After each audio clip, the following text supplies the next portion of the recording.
Hello, everyone. This is Monica at the Village Hive Duncan Mill in North York. We have our second fall Lunch and Learn starting shortly with one of our amazing guest speakers who was on our original series. So we're really thrilled to have her back. So this Lunch and Learn is going to be about how to rejuvenate and up your productivity and burn calories, etc. But before I get into all of that, introducing Karen to you, I did want to tell you that we are the Village Hive Duncan Mill, and a co-working space that originated in Markham. So we have 3 locations, one in Markham Village, one here at Duncan Mill in North York, and one at Yonge and Eglinton. And we've been, I think 2016 is when we started in Markham. So we have private offices for rent, we have fabulous meeting space for rent, and a podcast room, and we also have co-working, shared membership. So if you're unable to work from home anymore and are looking for a place to study or work, this is where to go. So welcome to our fall series. And I don't know if I lost everyone because I can't seem to find you. Oh, let me just look here. Sorry. Are you there? Is everyone here still? Okay. So I just wanted to, there you are again, Karen. I don't know what happened to my screen, but so this is what we do here. And Karen has been one of our speakers, as I mentioned earlier, and she is going to be, well, talking about 10 minutes, how we can rejuvenate and get extra, getting more energy. I don't know if you would say, Karen, but I'll let you take it away. And I know you're also part of Wellness Work. So thank you for taking the time and spending it with our members. No problem. Just a question. Can you see my slide, the main slide? I can see your slides has got 10 minutes. Yep. Okay, perfect. Okay. Hi, everyone. Thank you so much for tuning in. And to tell you a little bit about myself quickly, as Monica said, my name is Karen, and I'm a registered health coach in Ontario, and I'm also certified in eating psychology coaching, health and life coaching, and I'm also a certified heart and health practitioner. But that's not the most interesting thing about me. I'm also someone who has multiple autoimmune conditions, and that is what got me into the journey to why you see me here today. I got to a point where I decided, with all my studying on how to get well, that I should do some formal studies. I'll tell you a little bit about that later on so that we can get started. So for right now, we're going to talk about how to re-envision or optimize 10 minutes that you already have in your day. So in this webinar, we're going to explore how to transform stress into calm and relaxation. And I'll invite you to experience a 10-minute practice that can help to support efforts to feel rejuvenated, to up your productivity, burn calories, and a whole lot more. And we'll find out more about that as we go on. So anything before I get going? We're okay?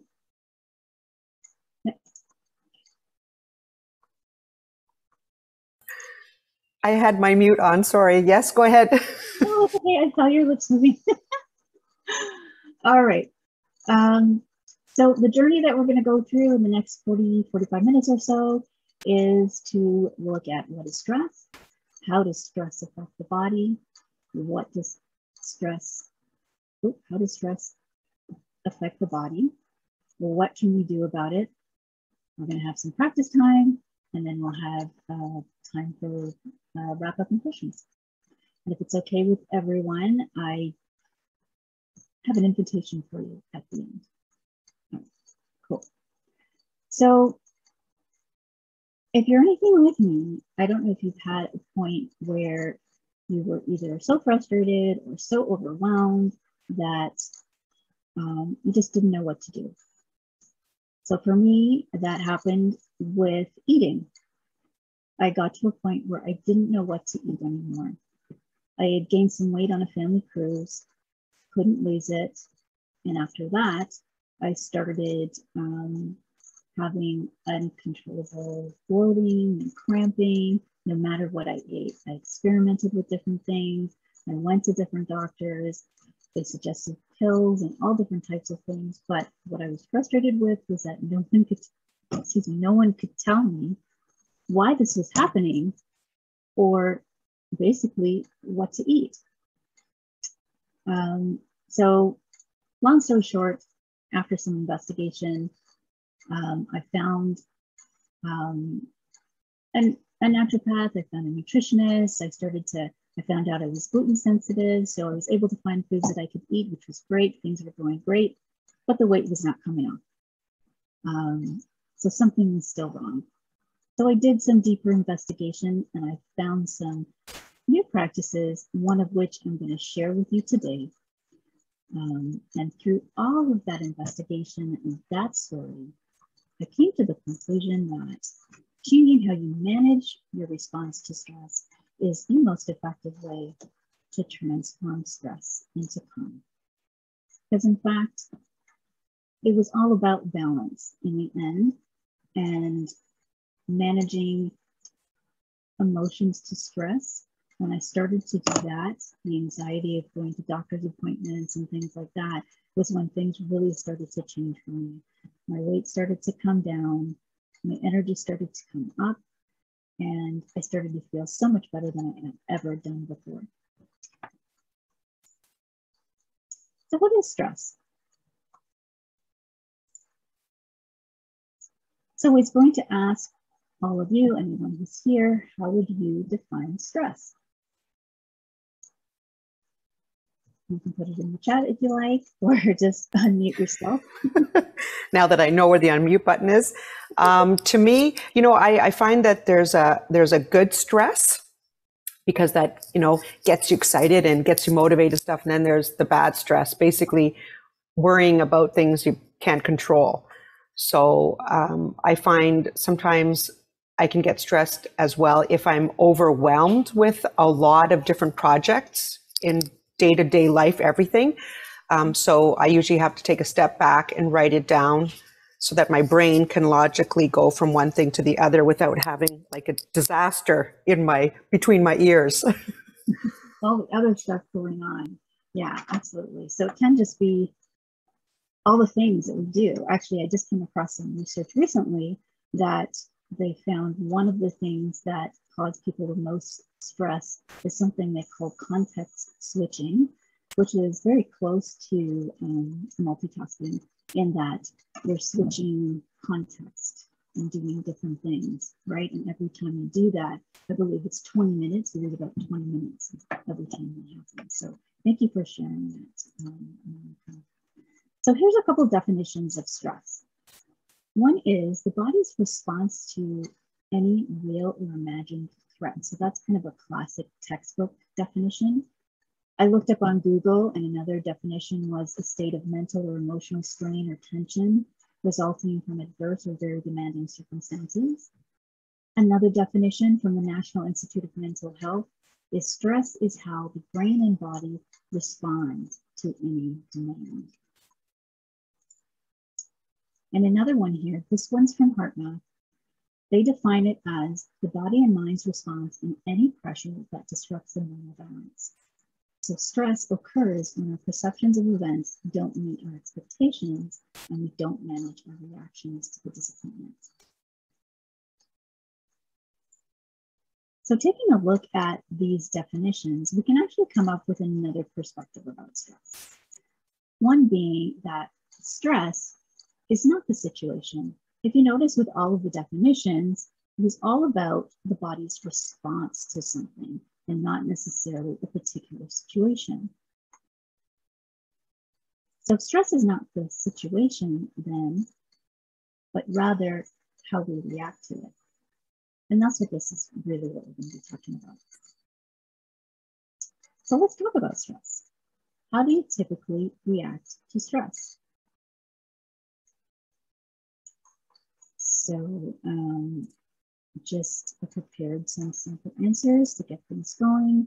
1, anxiety, fear, tension. It could be anger, it could be rage, it could be lack of forgiveness, perhaps judgment of self or other people, other things, situations. Negative self-talk is actually a really big one that can cause stress. And also grief and sadness is another one that could also happen as well. So those are the type of things that could happen when you react to stress. The question is, what do you want to feel instead? And did you ever have a thought about that? I don't know if anyone has any thoughts on that they want to share.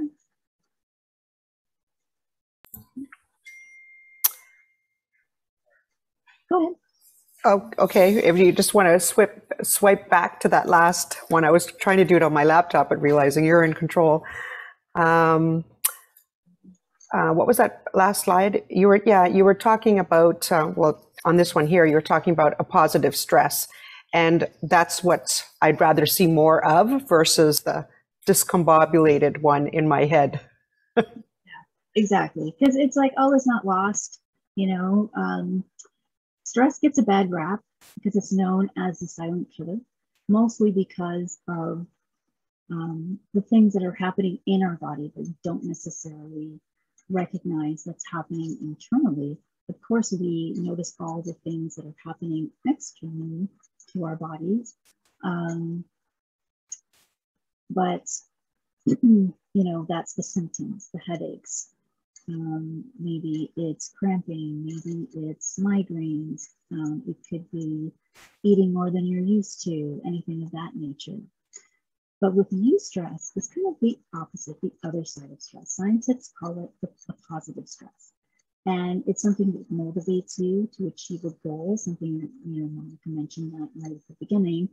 And your body can become more sharp and alert. So if you want to, sometimes people like to stress, you know, put some stress on themselves to complete a project or something like that. Or maybe it's a weight loss goal or an exercise goal, you know, to train for a marathon. And stress can actually keep them going, motivate them. And we all, the truth is, we all experience stress. So it's a normal thing, right? It's just when, I guess the worst type of stress would be self-chosen stress.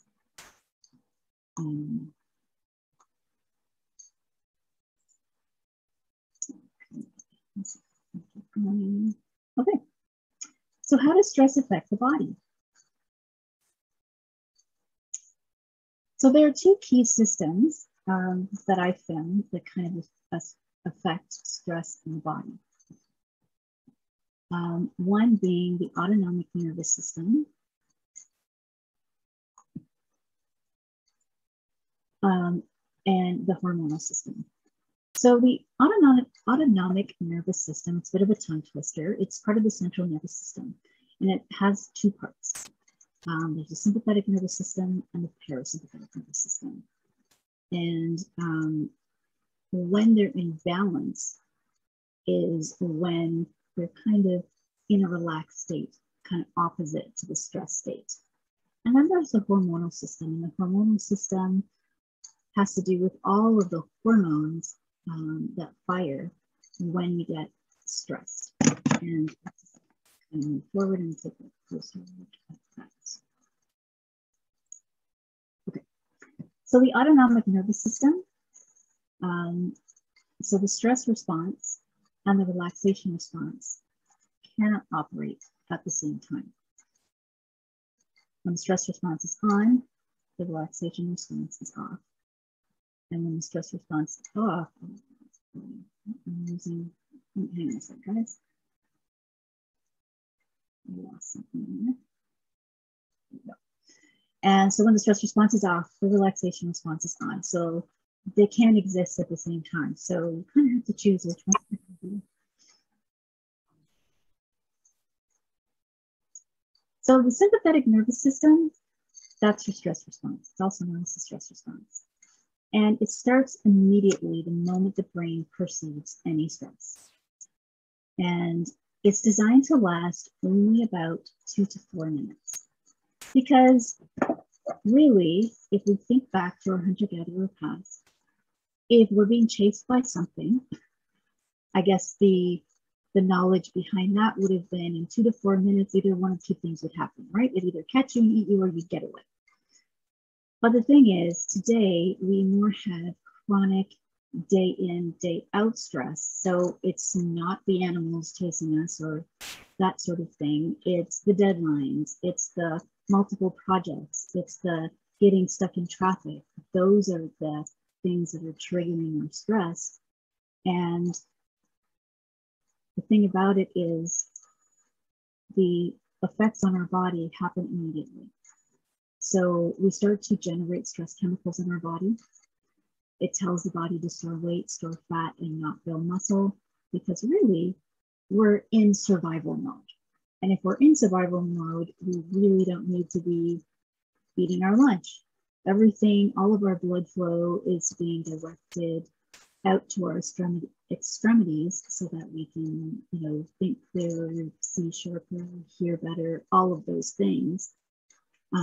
So other things suffer, like digestion shut down and so on, in those 2 to 4 minutes. But the thing is, when our body starts to put all those stress chemicals into our body to help us survive, it needs some time to kind of wear off.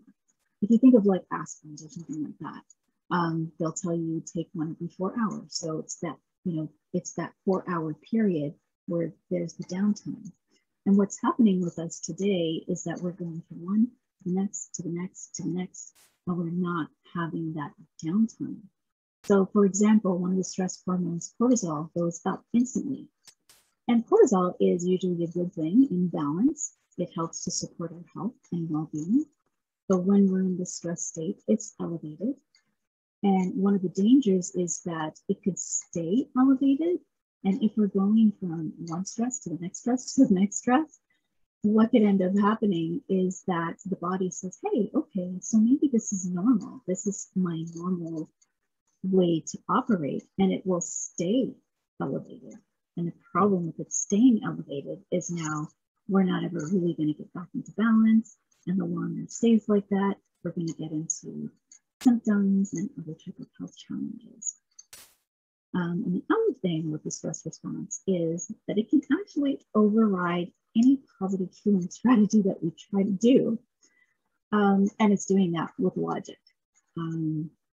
Because there is a part of our brain, it's named, it's the reptilian brain, the primal brain. Some people call it the dinosaur brain.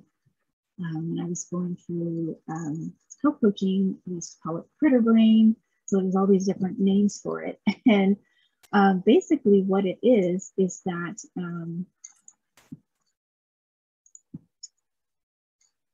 it's trying to keep you safe by keeping things the same. So if you're doing something now and you're alive and you're kicking and you're moving around, according to that part of your brain, everything's okay. So even if you try to make changes, even if it's healthier for you, there will be that resistance that you're coming against. And so if you decide, hey, I'm going to go take a run this afternoon, then your brain could kick in and say, yeah, but you've got to do this. And give you all these other options to kind of talk yourself out of doing it. So that's another thing to need to be kind of worried about. Or aware of, I should say, not worried about. And we can drop into a stress response if a lion, I'm going to use a lion as an example here.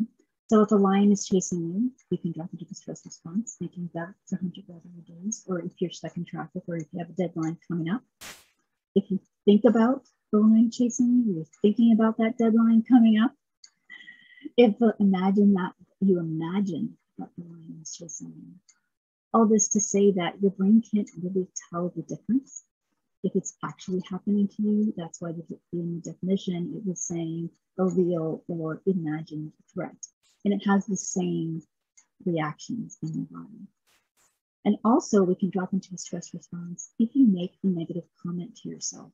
So all those comments like, I'm not good enough, my exercise and my diet is not good enough, I'm not doing enough self-care, I don't like my weight, anything like that, that's against you. So anytime the brain picks up any type of attack or conflict, you can go straight into the stress response mode.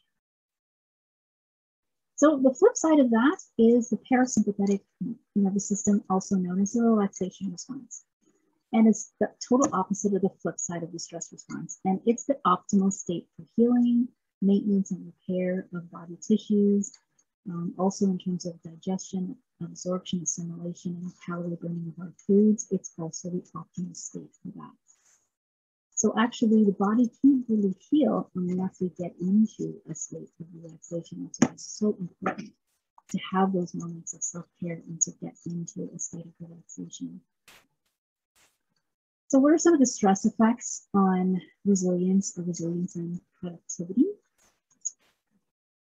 So these are just some general ones that I put together. So awareness overall, mental clarity could go down, our reaction times could go down, our pace could get slower, so we work slower. So productivity, of course, is affected. We're not going to accomplish as much. The creativity or ability to solve problems or think outside of the box can go down.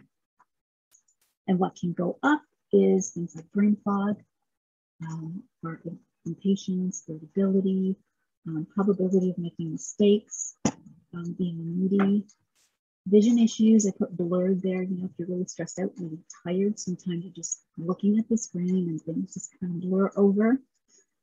That's what I was thinking about there. But note for productivity, the reverse could also be true. There's an interesting thing that happens with productivity in particular. If you look at it on a graph, it's kind of an upside down view.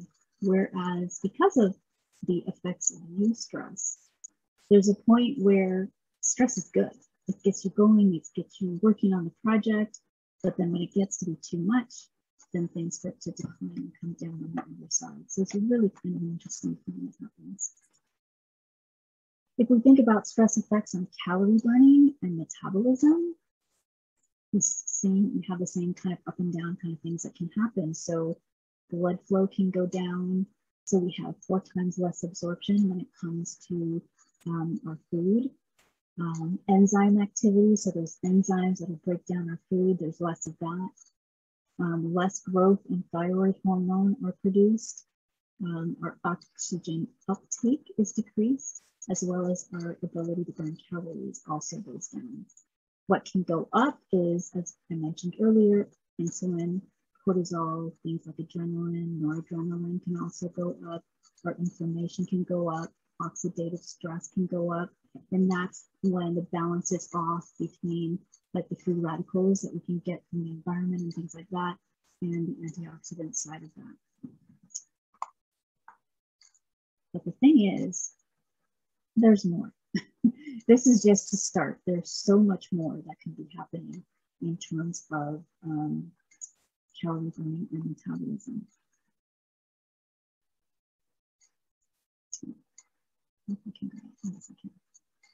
Okay, so your body's reaction to stress happens instantly, no matter what the reason is, every single time.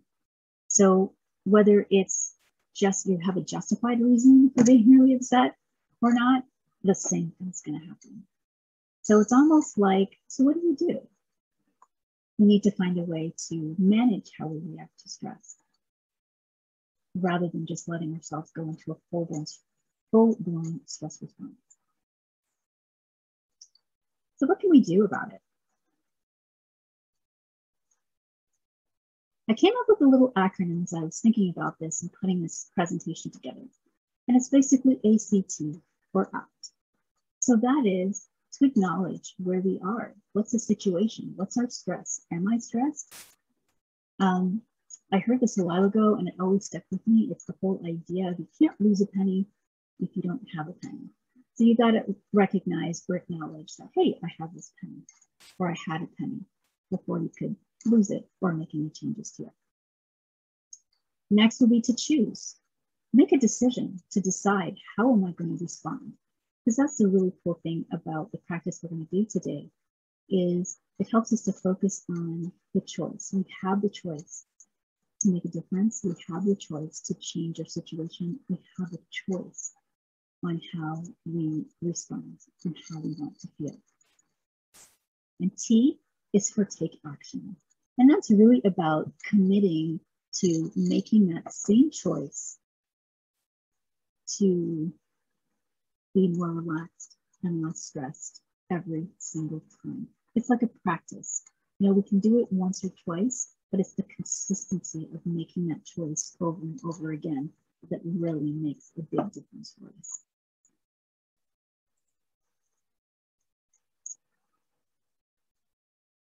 All right. So before we get into the practice, one of the practices we're going to experience today is from HeartMath. One of their, the HeartMath author and one of their business leaders, Howard Martin, made a comment that much like electricity changed the outer world, learning to harness the power and intelligence of the heart can change our inner world. And what he was referring to, he talked about how we had electricity for a long time. We knew what it was, we knew it was there, but we didn't really explore and know all of the things that it could do until much later. And when we did, that's when things really exploded. We realized we could use electricity for so many different things. And his premise or his supposition is that the same thing is happening with our heart. With all the stresses and so on that's been going on for the last, 20 plus months and so on, we know that our heart is here. We know that it's more than just a pump, it's doing some other things, and we're discovering more and more about what it can do. And so that's what he's talking about here, is as we tap into the power of the heart and learn more and more what it can do for us, it's going to explode as we move forward. So HeartMath itself is a company. They're helping people to explore their hearts and help them to align their body systems for better health. Because when we are aligned with the heart, it opens us up to our intuition, so higher brain functions. So we can think better, faster, clearer, come up with other ideas, things like that. So if you go on their website, heartmath.com/science, you'll see graphs like this. And it's heart rate variability patterns. So the top one is when we are incoherent, such as when we're feeling frustration. And the bottom is when we are coherent, when we're feeling things like appreciation. So I guess I should take a step back and say that what they have found at HeartMath is there are specific qualities of the heart, like love, care, compassion, appreciation, gratitude, the more positive, uplifting type of emotions that at the beginning, Monica was saying, I would rather feel the opposite of, the stress and anxiety and so on, and everything going on in her head, for example. And when we're in that stress state, we're incoherent, and we can see it in our heart rate variability. Now, every time our heart beats, it's different. So there is some variability. When there's too much variability, it's not good for us in terms of our health. Our health markers will be down. But we do want some variability. So when we're in a relaxed state and what they call coherent, our heart rate will look more like a sine wave, which is the one on the bottom, when we're feeling appreciation. So the practice that we're going to go through today, it's going to take us through a short process, that 10-minute window that we have, to move from one to the other. So some of the benefits that they talk about on their site and that you can experience with doing these type of exercises that they have is increase in focus, sleep, calmness, and a decrease in things like anxiety, fatigue, and depression. So we benefit from things like stress relief, increased creativity, because once we can calm down the stress, because I don't know, if you have a challenge, something that we call a challenge or a problem, I don't know if you've experienced this, it's almost like we become laser focused and have to find a solution, have to find a solution, have to find a solution, have to find a solution. It just crowds your brain.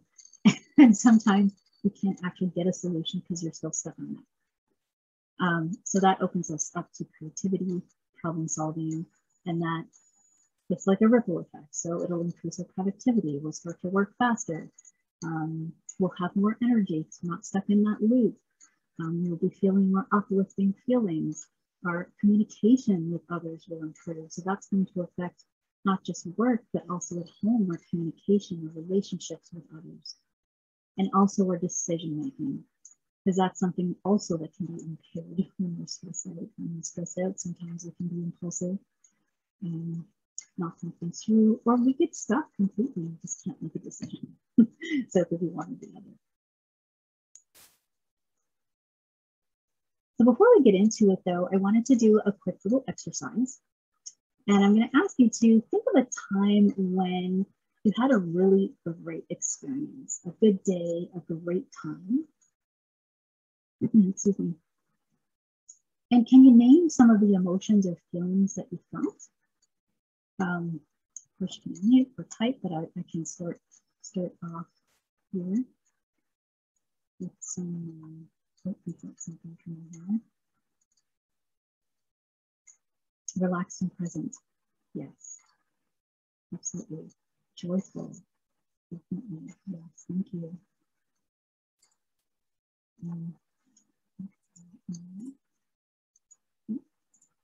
There you go.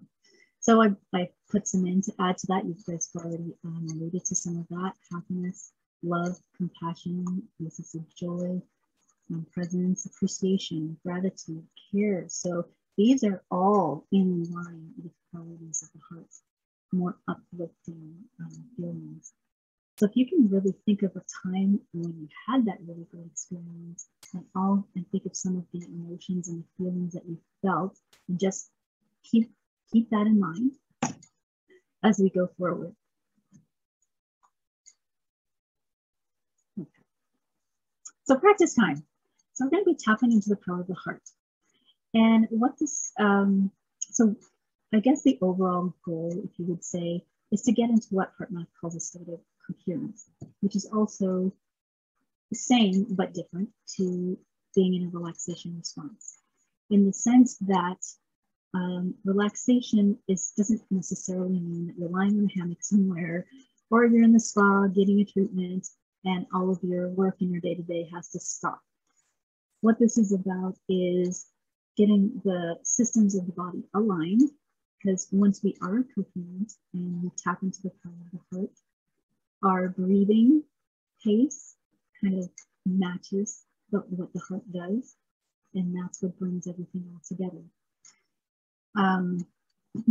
So there's a lot, so I don't know if I mentioned, but things like your nervous system, your digestive system, your immune system, all of those operate more effectively on its own and together as well.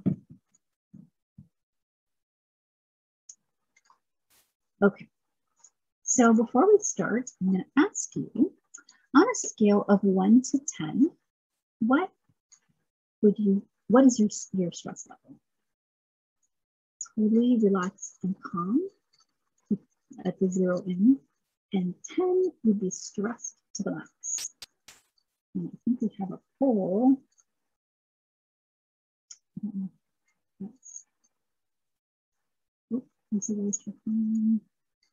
Oh, there we go.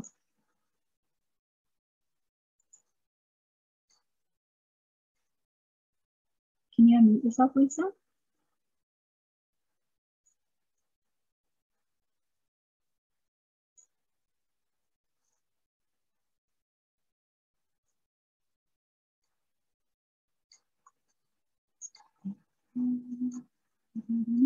Someone else wants to put in For response, we've got someone at a 6.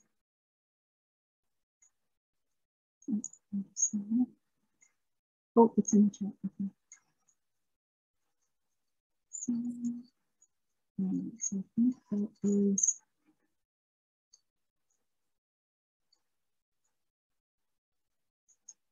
that. Thank you. So we have, okay, we have a 6, and I know we have a 7 because that was in the chat, and I don't want to just check what's in the chat here. Okay, okay, you did it perfect. Thank you. So we can stop sharing now. What we're going to do, why I asked this is we'll check again after the exercise just to see if there's any difference for you. Okay, so let's practice. So what I'm going to ask you to do is to get comfortable where you are. If you're sitting or standing, if you're sitting, try and have your feet on the ground, your feet on the ground, have your hands just fall comfortably wherever they fall. And for this practice, you can have your eyes closed. If it helps you to, get in the zone, or you don't have to, you can have your eyes open as well as you do this. So we're just gonna start off by just doing some deep breathing, just start breathing. And breathe a little deeper than you normally would. We'll do that for a couple of breaths.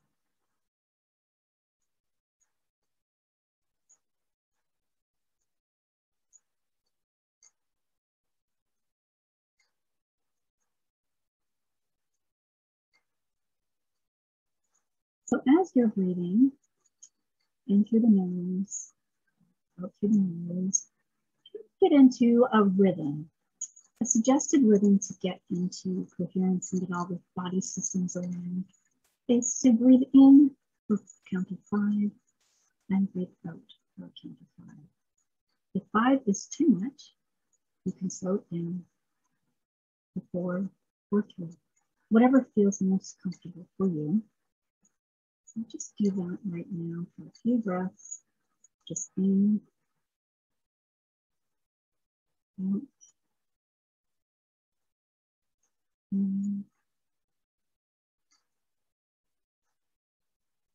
So as you continue your pattern of breathing now, I'm going to ask you to imagine that that breath is coming in and out the heart so that we can connect to that area.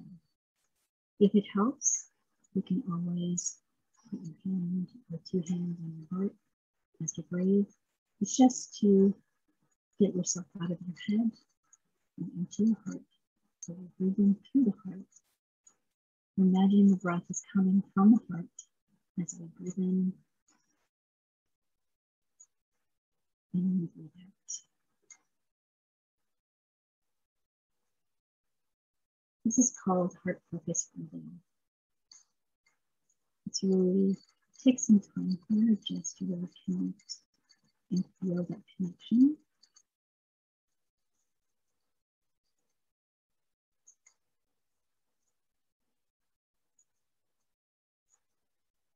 I'm going to ask you when you get to your next in-breath is to call up the memory of that really great time that you had, that you were sharing your emotions about.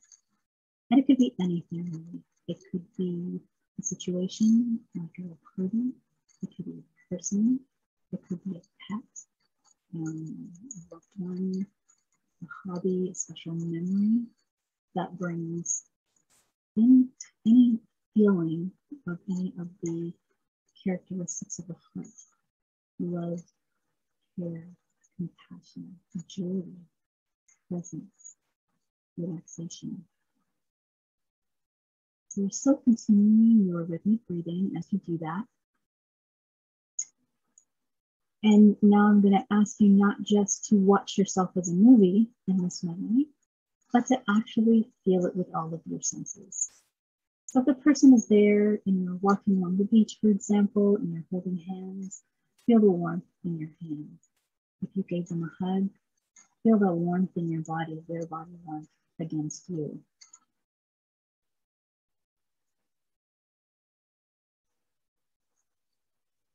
And for the next breath, just imagine yourself turning the dial up on those senses as you think about that memory, that person. And as you do that, chances are it should bring a little smile to your face as you think about that.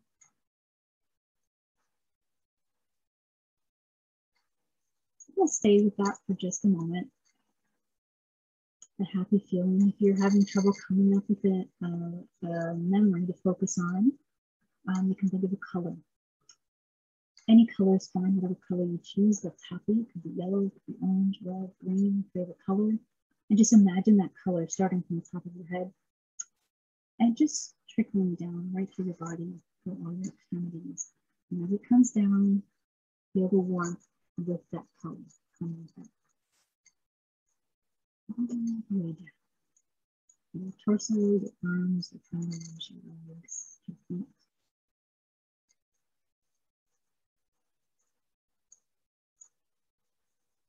And once you have that feeling all dialed into your whole body, I'm going to ask you now, you could radiate that out. So it's like a concept of first for you, then for others. Just send out that love, that joy, that happiness, that care, compassion to, could be everyone on the webinar, it could be to anyone watching. Just send them a bit of that care and compassion. A couple of dots.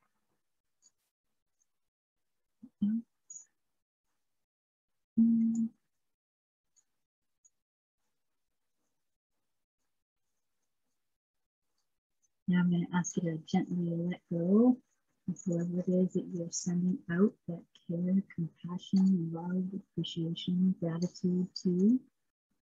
Come back and feel that within yourself. Whoever you were, if you were with someone, you can just look them right in the eye and thank them, send them on their way to flow.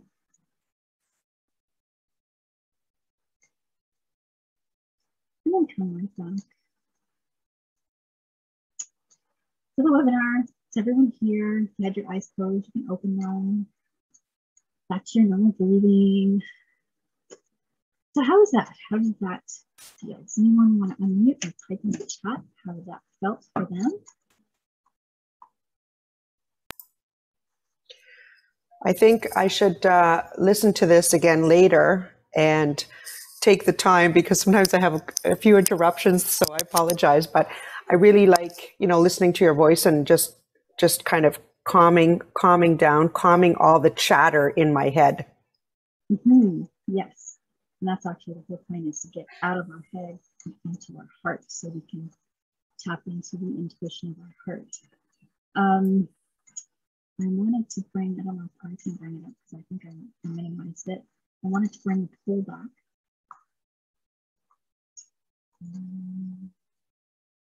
Charlotte, my heart slowed down, and yes, yeah, the agree with Untitled with its calming channel. Yeah, beautiful. So I just want to check again with you on a scale of 1 to 10 or 0 to 10. I put here on the slide.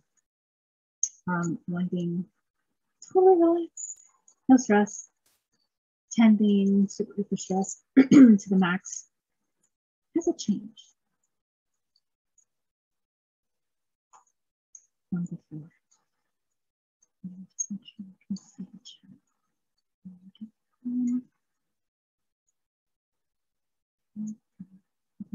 Because anyone else wants to put those in, so you can see it out, put it in the chat. Leave that for another couple seconds. Okay. So wonderful, and we have a 7. Sorry, a 4. I was going to say from a 7 to a 4. Ah, okay. So you got it this time. Great. So thank you.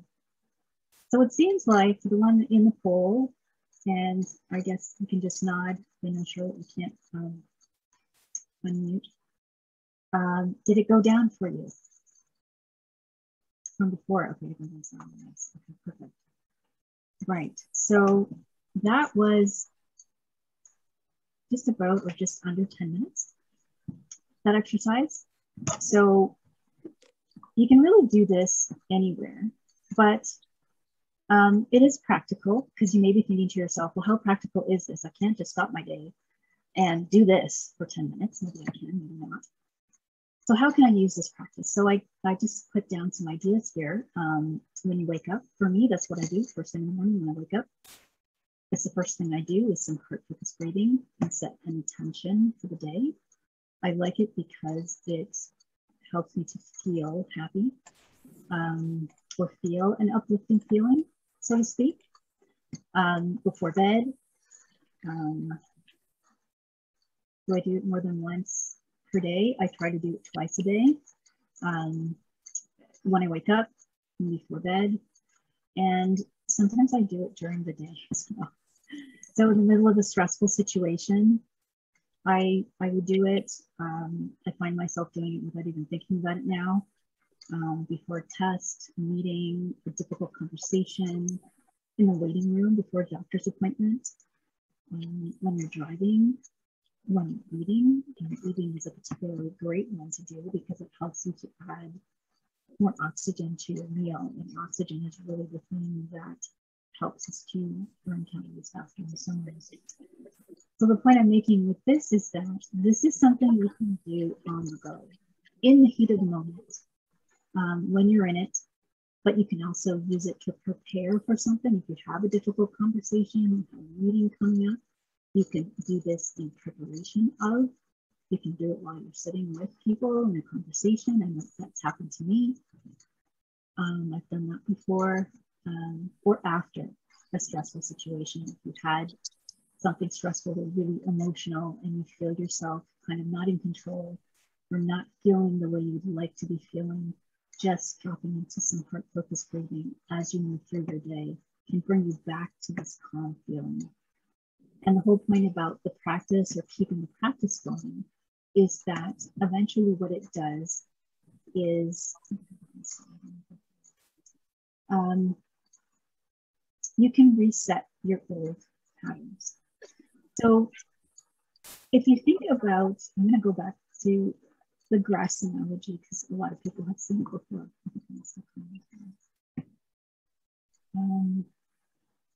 Breathing in and out of the heart seems so much more impactful than just breathing meditation and so on. Exactly, and that's what I was just going to talk about here, because some people say, well, I do yoga, I do this type of breathing, I can just sit down and breathe and feel relaxed, and all of that is true, and all of those things. And once you are, I don't like to use the word force, but some people say you can force yourself into that state of coherence, into that state of relaxation by doing, the rhythmic breathing. The difference between the heart-focused breathing and just rhythmic breathing is really emotions. Emotions are the two. Emotions, thoughts, and physical exercise all have a really strong influence on our heart rhythms. And according to their research, it's that shift that we make from wherever we are to that uplifting feeling. So that happy memory, that great experience that I asked you to call up, it's making the shift that makes the difference, that brings everything into coherence. And with continued practice, yes, the color helps a lot. Because sometimes you can't call up a memory right away, or sometimes I like to pick I'll pick one and just use that for like the whole week, something that, something around your real heavy belly laugh or something. Oh, don't forget around to too many numbers. Yes, I'd like to talk about the color because sometimes we can, even though we're trying to get relaxed, we can get ourselves out of it by jumping to this one. What about this? What about this? What about that? So I tried to mitigate that a little bit with asking to come up with a memory, but you know, sometimes it happens anyway. And even if you are doing this for the first time, first few times, it takes practice, right? It's going to take a couple of times to really get into what that feels like. So it's really about feeling what that feels like. Because sometimes I get people will say to me, I don't know what that feels like. I don't have a happy memory. Oh, I love that color. Teal. I love that color too. So what I was saying about this is you can reset your old patterns. So a belief is really a thought we think over and over and over again, right? And it becomes a habit. In our brain, it creates neural pathways. And the more we think that thought, the stronger that connection becomes. So that it's like an automatic thought or an automatic response. So the same thing can happen with feelings. That's why I was thinking about that a patch of grass or a field of grass. You know, sometimes when you have this big open field and everyone starts walking to the same path, and all of a sudden the grass there kind of dies, it kind of makes an artificial path. That's kind of what happens in our brain. And it can happen with thoughts, it can happen with feelings, it can happen with actions. So for instance, say someone cuts you off on the highway, on the road. We may have an automatic response to when that happens. It could be some choice words, it could be some choice gestures or something of that sort. And we may do that every single time it happens. So how do we reframe that? It could be, we could drop into, yeah, I know. We can drop into some heartfelt breathing. We can start thinking about, well, I wonder what's going on with that person. I hope they're okay. I hope they're not rushing to an emergency. I hope I'm happy that there wasn't an accident. Send them some heart-focused energy as they go on their way. One thing I didn't mention is that our heart actually, it has an energetic field around our body. It's like a circle right around our body. Because once we go into the stress response, for example, it affects every single cell in our body. I don't know if you notice if when you walk into a room, you can feel the heaviness in the room. That's when we're kind of connected and we're kind of feeling other people's energy. That's kind of the heart energy. It's actually the strongest energy that your body pushes out, because there's also, you know, from our brain as well. So continuing to practice something like heart-focused breathing can reset what they call your baseline, right? So if your normal response when you get stressed is to go and eat some ice cream, for example, you can reset that pattern and create a new baseline. It's what I like to call relaxation in action.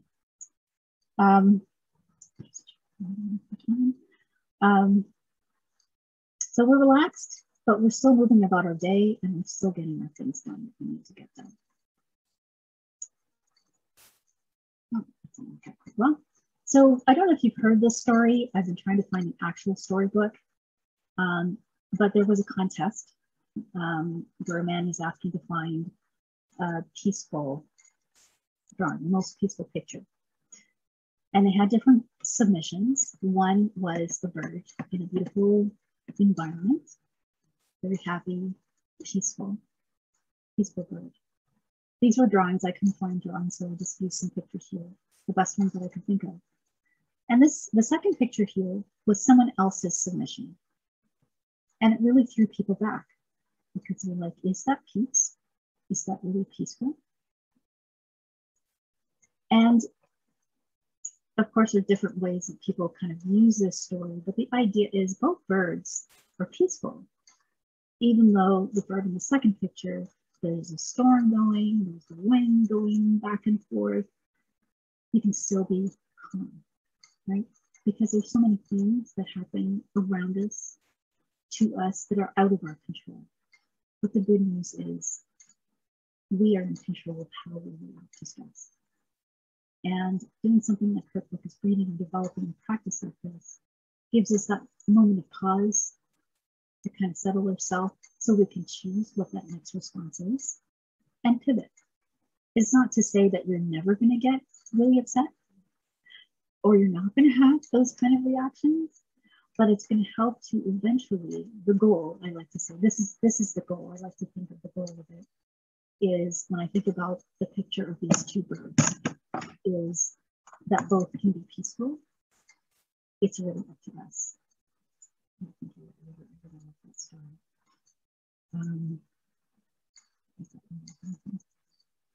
So I'm hoping that through all of this, you can see how this is part of how I came up to the idea of changing how you manage your response to stress as being an effective way to transform stress into calm. One statistic I missed to tell you was that, you know, we have, I think it's like 50 to 70,000 thoughts a day, and about 80% of those are negative. So developing a practice like this can help us change that and make a choice to act. And the power of this practice is really in the practice. So the more that we do it, the more that we find ourselves doing it, we'll find different ways to use it. And the reason I said got 10 minutes really is that 10 minutes is a suggested amount of time, but really you can do this for 3 to 5 minutes through your day, while you're doing something, while you're preparing dinner. Just, and no one needs to know that you're doing it. This is the part that I really love, is you could be doing it and somebody doesn't even need to know that you're doing it. And all of it will be helpful. And now that you know that when you do that, you're bringing your body into alignment, into alignment, so everything can work better and some healing can happen. I like to know what's happening. It kind of helps me to, when I know why I'm doing it, I'm more intentional about actually doing it, or feel more apt to do it, I guess you could say. So, oh, you're welcome. So, yeah, I love it. It's simple. So, I don't have any program or anything to share with you today, but I do wanted to give you an invitation. Before we complete, the HeartMath experience is a course by HeartMath. And I put the website up there too, heartmath.com/experience. They usually charge for the course. I think it was about $30 US when it was being charged. When the pandemic started, they started offering it for free. Oh yeah, absolutely. So when you go on the page, this is essentially the main screen that you'll see. This is right off of there. It's the HeartMath experience. It's 10 short videos, and it goes through more, because this practice that we did today is just one of many. There's different ways you can use the idea of tapping into your heart. You can use it to make a decision as well, to help you as you're building something, creating something. If you're stuck and you need to come up with new ideas. So this is just one of many. So they go through some of what's behind it, how it's working, why it's working. The videos are very short, you know, maybe 10 minutes or so. My invitation is to join me in a couple of weeks. Another colleague of mine, Sharon, we were going to do this together, is to go through the whole course together. It's kind of nice to do it. We're going to do it kind of as a watch party and go through the video, and then we can talk about it and practice at the same time. So it can help also to build a practice for yourself if you're interested in doing so. So it's an invitation for that. Just you can submit your email. I was going to put it in the chat, or you can always reach out to the Hive and they can forward it on to me for the date when I put the information out. No, I haven't chosen a time yet. I'm actually going to put up a poll to see what time works best. Evening can sometimes be really nice to end the day, but just to see what works for everyone. I'm going to put up a poll on the timing, and I'm aiming in about 2 weeks, so by the end of October, beginning of November, and I'll put that out. So if you just let me know if you're interested, then I can send out the information to everybody, and we can go through that. And so I'm looking forward to that as well. Yeah.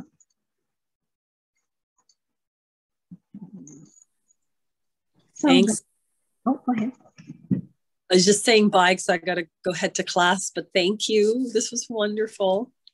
Thank you so much for coming. I hope you guys have any questions. Fabulous. Just what I needed before I have my afternoon classes. It's great. Perfect. Take All right. care. Does anyone have any questions?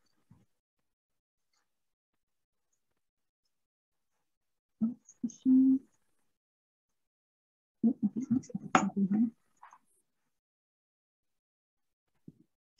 Okay. Understand. Yeah. That was great. That was great, Karen. I'm definitely going to rewatch it again later this evening when I don't have people running in front of me. But that's where I am. I love meeting people as well. So this is great information for us to share. And I had also mentioned in the chat, if you are able to share that presentation and you had some more information on the heart math experience that you're going to be doing, I can include that and email it to everyone. And then they can connect with you directly as well. So I appreciate that. And again, for being our speaker for the second time, which is fabulous. I also wanted to let people know that our next one will be on Wednesday, October 27th, and it's going to be on personalities. So with another lady named Karen, which is also my middle name. So it must be an awesome name.